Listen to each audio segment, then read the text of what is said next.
ஓபிஎஸ்ஸின் தலைமை ஏற்கும் அதிமுகவின் முக்கிய தலைவர்கள் அதிர்ச்சியில் எடப்பாடி. நண்பர்களே, நம்ம போடக்கூடிய வீடியோக்கள் உங்களுக்கு பிடிச்சிருந்துச்சு அப்படின்னா ஒரு லைக் பண்ணுங்க. நம்ம சேனலுக்கு வரக்கூடிய புதிய பார்வையாளராக இருந்தீங்க அப்படின்னா மறக்காம சப்ஸ்கிரைப் பண்ணிட்டு அப்புறம் வீடியோ பாருங்க.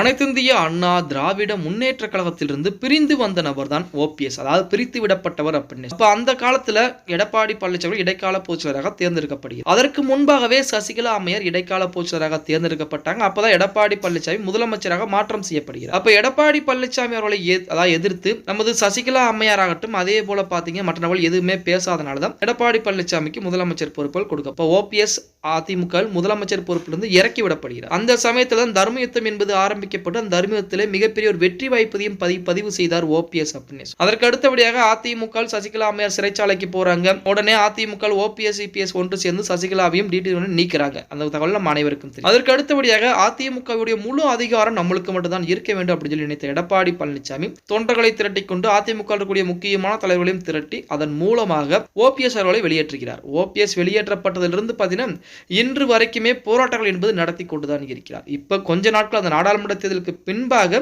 ஓபிஎஸ் வெளிப்படையாக எந்த விதமான அரசியல் நகர்களையோ அதிமுக ஒன்றிணைய வேண்டும் அப்படின்னு சொல்லி வெறுவாய் வழியாக சொன்னாலுமே நடவடிக்கைகள் எடுக்காமல் இருந்தாலுமே ரகசியமாக அனைத்து வேலைப்பாடுகளும் நடந்து கொண்டுதான் இருக்கிறது அப்படின்னு. இப்ப அதிமுகவை பொறுத்த வரைக்கும் ஒன்றிணைவதற்கு குறுக்கீடாக யார் இருக்காங்க அப்படின்னா எடப்பாடி பழனிசாமி அவர்கள் மட்டும். இப்ப எடப்பாடி பழனிசாமி அவர்கள் மட்டும் சரி அப்படின்னு சொல்லிவிட்டால் அதிமுக நாளைக்கே ஒன்றிணைந்து விடும். இருந்த போதிலுமே அதிமுகவில் எடப்பாடி பழனிசாமி அவரை சுற்றிக்கக்கூடிய ஒரு 5-6 தலைவர்கள், இவர்கள் தான் ஓபிஎஸ் சசிகலா அவர்கள் உள்ளே வரக்கூடாது, வந்தால் நம்மளுடைய பதவிகள் பறிபோய் விடுமோ அப்படிங்கிற பயத்தில் தான் இருந்துகிட்டு. இப்படிப்பட்ட ஒரு சூழலில் அதிமுக இருக்கக்கூடிய முக்கியமான தலைவர்கள் ஓபிஎஸ்ஸின் தலைமை ஏற்பதற்கு அதிகப்படியான வாய்ப்புகள் இருக்கிறது அப்படிங்கிற மாதிரி தகவல் வெளியாகிறது. ஏன்னா ஒரு 6 பேர் கொண்ட முன்னாள் அமைச்சர்கள் எடப்பாடி பழனிசாமியிடம் நாடாளுமன்ற தேர்தலுக்கு முன்பாகவே முதல் கட்டமாக ஒரு பேச்சுவார்த்தை நடத்தினாங்க. அந்த பேச்சுவார்த்தை தோல்வியில் தான் முடிஞ்சு. அதுக்குமே பாத்தீங்க அப்படின்னா எடப்பாடி பழனிசாமி பல்வேறு விதமான காரணங்களை சொல்லி அதிலும் பல்வேறு மாற்றங்கள் செய்யலாம் அதிமுகவிலே, அப்படி மாற்றங்கள் செய்தால் 2026 சட்டமன்ற தேர்தலில் அதிமுக ஜெயித்து விடும் அப்படிங்கிற மாதிரி சொல்லி. ஆனால் அதிமுக இருக்கக்கூடிய 6 முன்னாள் அமைச்சர்கள் எஸ்பி வேலுமணி உட்பட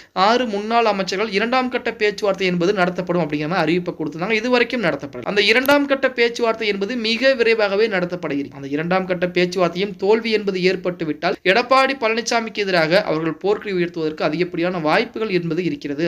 அப்படி போர்க்கொடி உயர்த்தி விட்டு மறுபடியும் அதிமுக அதாவது ஓபிஎஸ் தலைமையில் அவர்கள் ஒன்று சேர்வதற்கு அதிகப்படியான வாய்ப்புகள் இருப்பதாகத்தான் தகவலும் வெளியாகி கொண்டிருக்கிறது அப்படிங்கிற மாதிரி தகவல் வெளியாகி பொறுத்திருந்து பார்க்கலாம். அவர்கள் அனைவரும் ஓபிஎஸ் பின்னால் வந்தால் கண்டிப்பாக அதிமுக 2 துண்டுகளாக பிரிய ஆரம்பிக்கும். அதன் காரணமாக அதிமுக ஒன்றிணைவதற்கு அதிகப்படியான வாய்ப்புகள் என்பது இருக்கிறது.